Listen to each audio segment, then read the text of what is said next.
De volta com programação nacional, hoje estamos falando sobre o mercado imobiliário com a presença de Cláudio Camargo Sanches, presidente da Amucamp. Bem, a repórter Crisla Iqueda vai nos dar um panorama de como está a situação imobiliária aqui na região de Campinas. Acompanhe.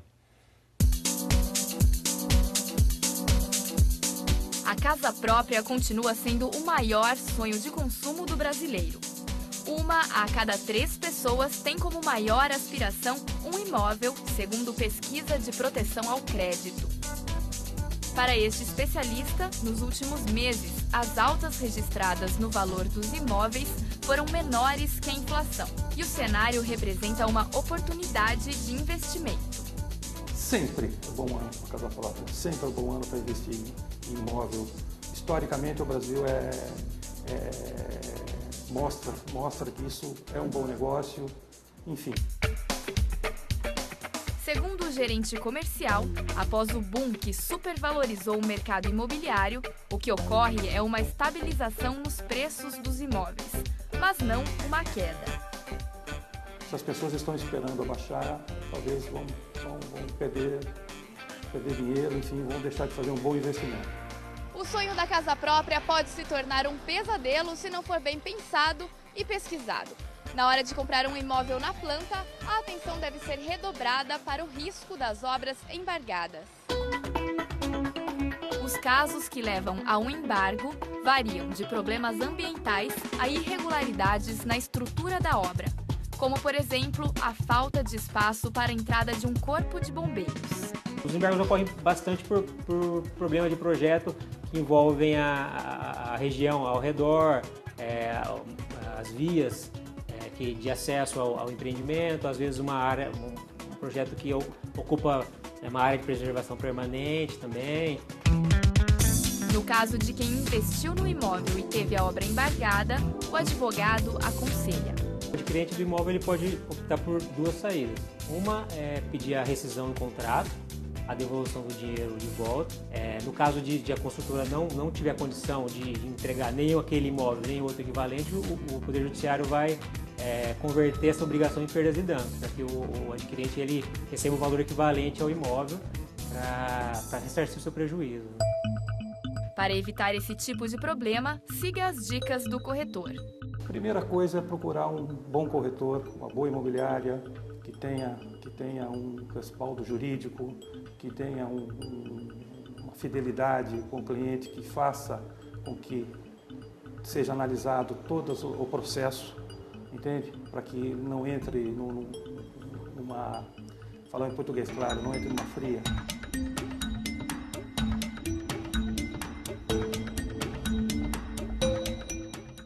Bom, diante de tudo isso aí que a gente tem dito, esse VT fala bastante, enfatiza bastante o que a gente vem discutindo aqui ao longo desses 3 blocos. Mas ainda é um bom investimento adquirir um imóvel, Cláudio? Como é que está a situação ainda, nesse momento? Sim, eu diria que até no presente momento é bom. Nós temos visto aí algumas práticas de preços aí fora da realidade. Mas, na geral, ainda é um bom negócio, porque quando você tem uma reserva, você não vai hoje... fica bastante inferiorizado quando você faz uma aplicação bancária, caderneta de poupança, fundos de investimento, plano de capitalização e às vezes até mesmo investir em ouro ou até mesmo em ações. Então a compra do imóvel ainda é o melhor negócio. Ao longo tem que analisar sempre que é uma transação de médio e longo prazo. Certamente será o melhor negócio. E digo mais ainda, após esses eventos especiais que nós temos no Brasil, com a da Copa e também das eleições, tenha certeza que mais ao final do ano nós teremos melhores condições ainda. Os preços dos imóveis vão cair um pouco mais, porque nós estamos com um mercado completamente fora da realidade. Isso não é reflexo da Copa ou então é reflexo da política, nós iremos ter eleições? É um reflexo, nós vivemos que convenhamos. Tudo que nós falamos muito, mas o Brasil está mal, a inflação, isso e aquilo, a nossa balança, nós estamos sofrendo tudo hoje, pagando as contas, temos entrado num programa de globalização. Essa é a conta. Então, o que acontece é o seguinte, isso tudo vai se acomodar de uma forma melhor, passado esses 2 eventos importantes, mas ainda com a perspectiva de que os imóveis terão um preço menor. Esses imóveis que estão no mercado com preços muito grandes são eventuais, porque estão achando que o turista que está transitando vai comprar, vai alugar. Não é bem essa a realidade. Então, Mesmo assim, o imóvel ainda é a melhor opção, é o melhor negócio. A gente tem um exemplo que a nossa produção nos mandou. Está falando que, olha, um imóvel aqui de 300 metros quadrados no centro aqui de Campinas, né, referência nossa aqui, que é uma grande metrópole. Há 4 ou 5 anos atrás era possível aí comprar por R$200 mil esse imóvel. E hoje esse mesmo imóvel está saindo pelo valor de R$400 mil ou até mais. Isso realmente é um reflexo daquilo que a gente está dizendo aqui, né? É um boom que está surgindo em cima disso que, na verdade, chega uma hora que vai estagnar. Evidente, já está superfaturado. É daí para baixo. É daí para baixo. Bom, então acho que é melhor às vezes esperar um pouquinho. A respeito de uma coisa muito importante que a gente tem que dizer aqui também no programa, é a questão de quando eu adquiro um imóvel e depois eu passo por um segundo processo. Eu vou até um banco para conseguir um financiamento, que hoje está muito fácil você financiar um imóvel, né? As coisas estão muito assim, né? Rápidas e fáceis. E você acaba, no meio de tudo aquelas papeladas e contratos que vão e que vêm, você acaba aí passando por alguns pontos muito importantes, que você acaba sendo lesado financeiramente, não é isso, doutor? Sim.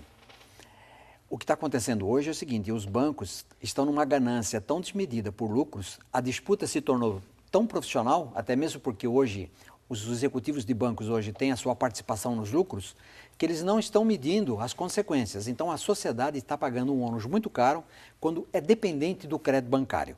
Quer seja para uma operação de crédito imobiliário, porque quando ele compra uma operação de crédito imobiliário, ele pode obter eventualmente uma taxa de juros mais reduzida, mas ele incondicionalmente vai ser obrigado a adquirir uma cesta de produtos, seguros, plano de previdência, tudo isso que eu tenho certeza que o nosso caro telespectador conhece bem. Quando você apura tudo isso, você faz uma média, um mix, você vai perceber que o custo real da operação é muito maior do que aquilo que está nos papéis. Então, o crédito imobiliário tem funcionado assim. E temos visto também de que os bancos estão muito flexíveis com relação à concessão de crédito. Mas a pessoa precisa tomar cuidado. O que hoje você tem, quase todos nós que temos conta em banco, temos, por exemplo, um cheque especial. Você tem um cheque especial, vou dar um exemplo muito simples, hoje de R$3 mil. Você vai perceber, quando você vai consultar a sua conta, que aquele limite que você tinha de R$3 mil, até mesmo sem a sua consulta, ele foi elevado para R$5, R$6 mil.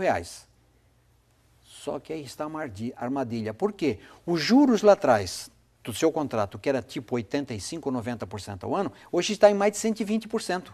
Sobe então, junto com o crédito. De uma forma velada, na surdina, o banco dribla a boa-fé do cliente, altera o custo da operação. O cidadão só vai perceber quando ele começa a usar o produto ou quando ele se atenta às informações. Como os bancos não são dinâmicos hoje no encaminhamento de extratos bancários, isso se perpetua de uma forma maior ainda. E o que acontece também, que os bancos se deram hoje a uma autoridade abusiva. Qualquer linha de crédito que você faz, ele não te dá o contrato para assinar. E se você assinar, você assina a sua via, que é guardada lá. Quando você precisa na frente para fazer qualquer questionamento, o banco não tem porque o banco nem sequer assinou ou o banco não o localiza mais. Aí cria um vácuo, você fica tirando a possibilidade do cliente reclamar os seus direitos. Isso acontece com cheque especial, isso está acontecendo nos cartões de crédito, você não pede um cartão, de repente o teu limite é aumentado, só que fique atento, quando você recebe a fatura, você vai perceber que os juros, espontaneamente, o banco elevou a um patamar absurdo, que não é da sua conveniência. Às vezes você está numa viagem, Júnior. Às vezes você está no exterior, você está entretido com o seu trabalho, com os seus negócios, e você acaba usando um cartão. Quando você vai verificar a fatura, você vai cair no momento real. Você vai verificar que os encargos são muito maiores. E um detalhe também, se você hoje tiver, por uma necessidade, você tem uma conta corrente, se você paga uma tarifa de conta corrente, use ou não use, a tarifa é R$ 39, 40, 50 reais mensal. Se você já usar 1 centavo, eu me refiro 1 centavo a descoberto na sua conta corrente, os bancos estão cobrando juros de 14% a 17% ao mês. Ao mês. Nós estamos falando de uma inflação próxima de 7%. Nós estamos falando de uma reposição salarial, 7%, 8%, de uma taxa Selic, que é anual, de 10%. Imagine o banco falar em 14%, 15%. Ao mês. E o pior de tudo é que não tem papéis, não tem informação. Hoje, o mercado de veículos, as pessoas estão se dirigindo às lojas e compram compram ali naquele momento de entusiasmo, acabam fazendo uma transação às vezes até um pouco apertada. Mas depois de algum tempo dirigem-se à financeira, ao banco, e falam, eu fiz uma compra de 60 meses, 48 meses, mas a minha prestação aqui está um pouco apertada e eu queria reduzir. O banco é todo compadre, ele abraça, venha, ele negocia. Você sabe o que ele faz?